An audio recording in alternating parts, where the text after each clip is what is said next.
Now, back in the days of theorizing about Episode 8, which I did quite a bit here on this channel, I used to say all the time that the simpler or easier a theory or twist is to understand, the more likely it is to be right or at least on the right track.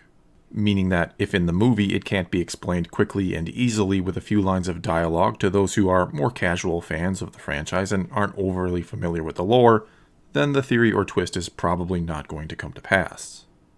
Look at the original trilogy. Assuming you don't watch the prequels first, there are two big twists in those movies, one being that Vader is Luke's father, the other being that Luke and Leia are brother and sister, and both get explained quickly and easily in one scene, where the Force ghost of Obi-Wan tells Luke that he and his sister were hidden from their father when they were born.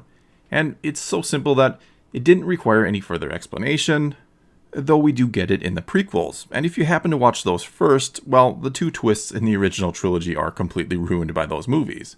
And the only twists in the prequels themselves, and this is assuming you know pretty much nothing about Star Wars going into them, is that Palpatine and Sidious are one and the same, which is not very hard to put together, and that Anakin will turn to the dark side and become Darth Vader. However, if you've seen the original trilogy first, the prequels offer virtually no big surprises at all. Basically what I'm trying to say here is that the Star Wars saga films, outside of perhaps that Vader is Luke's father moment, have never been about shock value. It's never been about mystery, intrigue, or huge twists that are part of a complicated and elaborate plot that's ever shifting. Sure, the prequels do tell a pretty big and grandiose story, but for better or worse, they never go into the nitty-gritty detail of things. We're mostly just following a few characters through this giant galactic struggle and learning about the bigger picture from their perspective, which is pretty much the same formula that the original trilogy used before it. All in all, in the first 6 Star Wars films, things are very straightforward, and the rare twists we do get take us by surprise because we're not expecting them and didn't have them set up or alluded to, if you will. Again, they're not about the mystery, they're not trying to deliberately mislead or trick us or even set up huge reveals down the road. They're not trying to purposely shroud things in secrecy and have us trying to guess who these characters are or what their story is even supposed to be. The first 6 Star Wars movies are just telling us a good, fun, and engaging story with compelling characters. Then Episode 7 came along and it was all about the mystery of Rey, which, don't get me wrong here, at face value, that's not a bad thing. The first movies of each of the other 2 trilogies were also all about our new main hero or protagonist discovering who they really were and what their destiny was supposed to be. And by the end of those first movies, Anakin and Luke's paths are more or less set. They didn't end with any sort of cliffhanger that promised us more about the characters. Both A New Hope and The Phantom Menace told complete standalone stories that technically don't even need sequels, though yes, both offer a great deal of foreshadowing, with Vader getting away in one, and Palpatine talking about watching Anakin's career with great interest in the other. The Force Awakens, however, ends with Rey getting to the point where she's going to, we think anyway, learn everything she needs to know about herself and her destiny, and as I've said before, ending Episode 7 that way may have been the biggest mistake they could have ever made with the sequel trilogy, because it gave us 2 years to come up with better ideas than Rian Johnson would ultimately come up with.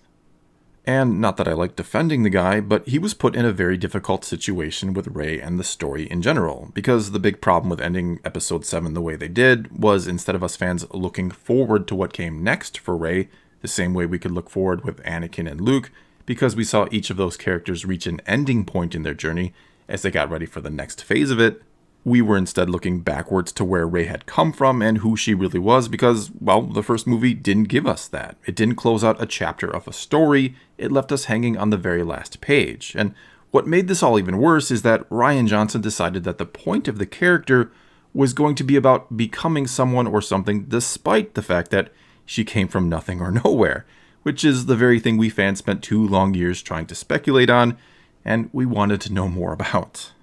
And so now here we are again, 6 months away from Episode 9, and people are finally beginning to really start to theorize about it, which is great, and I've heard some cool, well thought out, and very interesting theories.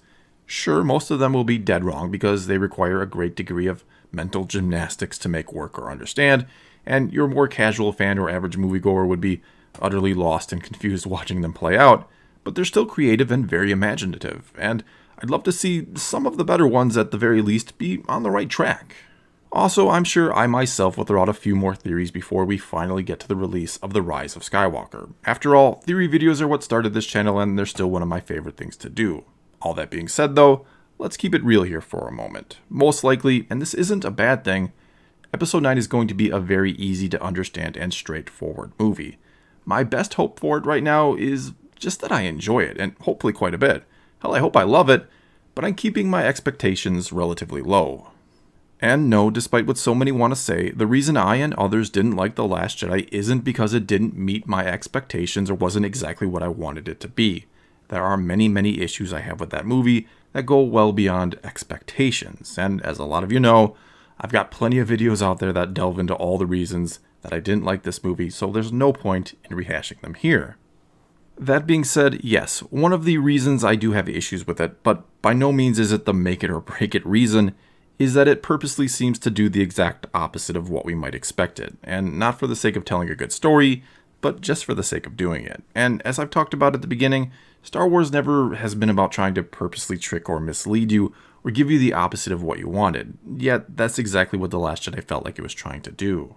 However, I really do think that J.J. Abrams, at the very least, is going to try and give us a movie that all Star Wars fans can enjoy. Now, does that mean cool, intricate story that both undoes The Last Jedi and ties everything else together in a 100% satisfying way? No, of course it doesn't. In fact, for good or bad, I don't think Episode 9 will play much off The Last Jedi at all, and that it'll mostly try to be its own thing. And do keep in mind that, though J.J. Abrams has said Episode 9 will tie together all three trilogies and close out the saga, he's also said it still needs to be its own movie. And if I had to guess, it'll be more the latter than the former, meaning I don't know just how much the overall will be focused on, and that most likely Palpatine coming back and being destroyed once and for all will be what ties all these trilogies together. The villain from the start is the one that will somehow be standing at the end and need to be knocked down again. And if we're lucky, maybe we'll get a glimpse of Anakin's Force Ghost, or a few other little tidbits that will really appeal to the older fans. But I'd guess, and Abrams has basically said this, that the movie is going to focus very heavily on the three main heroes, Rey, Finn, and Poe, and a big adventure they experience where Rey will discover what she's supposed to do, and maybe a little more about who she is. But I don't think it'll be a huge reveal. I wouldn't expect her to learn she's the reincarnation of Anakin or some sort of clone of his, or, though it'd be cool, a creation of Palpatine. At most, I think we'll learn her parents weren't horrible people, and they had a very good reason for leaving her behind. Kylo Ren, of course, will also be a big part of all this, though probably not quite as upfront as Rey. He too will likely learn some type of simple truth in this movie, probably something about Vader and or Anakin, or maybe even Palpatine, which will have him questioning his loyalty to the dark side, and we'll learn that he hasn't been such a bad guy all along and he's just been misunderstood, as has his motives, but that it's been his destiny to be on the dark side all along. And that is so that he and Rey could team up together to stop Palpatine, which is the real reason why they're linked together in the first place, to be a type of dual chosen one, if you will, one with the darkness, one with the light. This explains why Rey is so powerful with the light side of the Force, and seems to be able to easily resist the dark side, because she is the chosen one of the light, which The Last Jedi does basically tell us. And why Kylo Ren, or Ben, despite the fact that he does feel the pull to the light and seems to want to be good, can't because he is meant to be one with the darkness in this final battle to balance the Force once and for all. Furthermore, this pull to the light, or his concern for Rey, or both, is what will ultimately lead him to decide to give his life in that final battle to kill Palpatine and to save Rey. And thus with Palpatine gone for good, hopefully, which means the Sith are finally wiped out, and with Kylo Ren gone as well, all the dark side users will be no more, and the Force can be balanced. Rey then goes on to create a new Jedi Order to ensure the balance is maintained, which is of course the true purpose of the Jedi, and then the story ends again. Because yep, that's pretty much exactly how it ended with Return of the Jedi and for Luke. And you might of course say they're not going to do virtually the same ending all over again, but honestly, what else do you expect them to do at this point? Turn Kylo Ren back to the light and let him live on? Hard to end the Skywalker saga that way because we'll all just assume he's going to have kids and it'll start the process all over again. The only way you could maybe pull it off is if by killing Palpatine, somehow either the Force went dormant in a sense to where Force-sensitive beings lost their connection to it, but it's still there of course, or that just maybe Kylo and Rey too, I guess, lose their connection to it and it leads to them having a normal life afterwards. But really the problem here is that by basically telling the exact same story all over again with the sequel trilogy, the one that the first 6 episodes told us, it's backed them into a corner and left them pretty much having to end this the same way that those first 6 episodes ended, right down to having to stop Palpatine again. So if you're expecting some crazy twists, turns, and reveals here in the final movie, you may ultimately find yourself disappointed. Episode 7 should have firmly established our characters and gave Rey direction and purpose, but it didn't do that. Episode 8 should have been the movie that delved further into the story and set up a climactic finale, but it didn't do that. Not to mention, it still didn't give Rey a firm direction or purpose for us to understand. So to expect Episode 9 to fix all the mistakes of the first 2 movies in the trilogy, and to tie the whole saga together, well, that's a really tall task. And though I'd really love to see that happen anyway, Episode 9 should really focus on the adventure of these characters and be a great, simple story that gives us at least some type of satisfying end to everything that came before it. If it tries to do too much, it will fail. And to be honest, I just want to like this movie. I really do. I hope it's great for what it is and has a few moments that pay homage to the first 2 trilogies. Like again, an appearance from Anakin's Force Ghost would be great. And I hope it finds a way to end the sequel trilogy well without doing any more damage to the story that allowed it to exist in the first place. Well, that's all I've got for this time. Now it's your turn to tell me what you're expecting or hoping for out of Episode 9. Epic masterpiece that ties all 3 trilogies together and has a complicated story, or maybe just one solid movie at this point? Or do you just have no hope at all? Let me know what you think in the comments below, and let's talk some Star Wars. And until next time, thanks for watching.